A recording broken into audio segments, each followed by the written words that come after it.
যে সমস্ত কৃষিবাদী সরকারের আমলে সুবিধাবাদী আবার যারা চুক্তিভিত্তিক প্রদান পেয়েছে সেই চুক্তিভিত্তিক প্রদান বাতিল করা সহ এবং এখনও যারা এই প্রশাসনে ফেসিবাদী সরকারের দোসররা অবস্থান করছে তাদের পদত্যাগের দাবিতে আজকের এই আমাদের সংগ্রাম এবং সাত্তার স্যার এসহ আরও অনেক দাবি উত্থাপন করেছেন। সম্পূর্ণ দাবির সাথে আমরা একমত হই এবং ওনার নেতৃত্বে আমরা চাচ্ছি যে এই যে চুক্তিভিত্তিক নিয়োগ এদের বাতিল করা হোক এবং যে সমস্ত দোসররা ফেসিবাদের দোসর এখনও প্রশাসনে আছে এবং আমাদের এই অন্তর্বর্তী সরকার সহ এবং বিভিন্ন ক্ষেত্রে তারা বৈষম্য সৃষ্টি করা সহ এবং মানুষের ন্যায্য দাবিকে নিষ্পেষিত করা সহ এবং অপমান করা যাচ্ছে এবং তাদের অপসারণ চাচ্ছি এবং এই সমস্ত অপসারণ না হওয়া পর্যন্ত আমরা আমাদের আন্দোলন সাত্তার স্যারের নেতৃত্বে আমরা চালিয়ে যাব।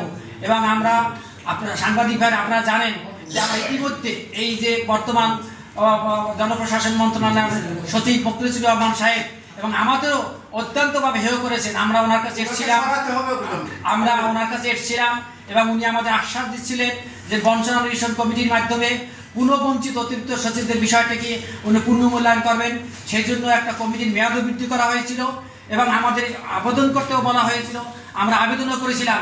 কিন্তু তারপর আমি দেখলাম যে উনি সেই কমিটি বাতিল করে দিচ্ছেন এবং আমাদের বিষয়টা রাখেন নাই।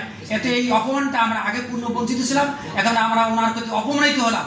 উনি একজন অস্থির চিত্তের মানুষ, এই ধরনের মানুষ প্রশাসনে এবং জনপ্রশাসন মন্ত্রণালয়ের মতো জায়গা থাকবে এটা আমরা আমাদের কাম্য না।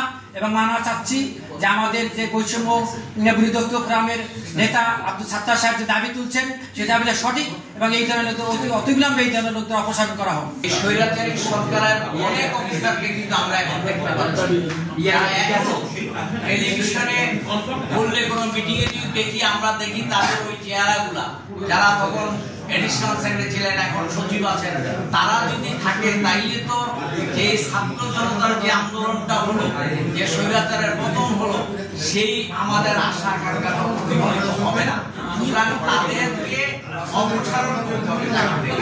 আর যারা সুবিধাভোগী যারা সেই 111 এর প্রশিক্ষক ছিলেন তারা আজকে অনেক গুরুত্বপূর্ণ জায়গায় আছে। যেমন আমাদের অতিরিক্ত সচিব ফোরামের বঞ্চিত অতিরিক্ত সচিব ফোরামের সভাপতি মহোদয় বলেছেন এই জনপ্রশাসন সিনিয়র সচিব স্যার সহ তারা কিন্তু বঞ্চিত না, তারা কিন্তু সবসময় ভালো জায়গায় ছিলেন।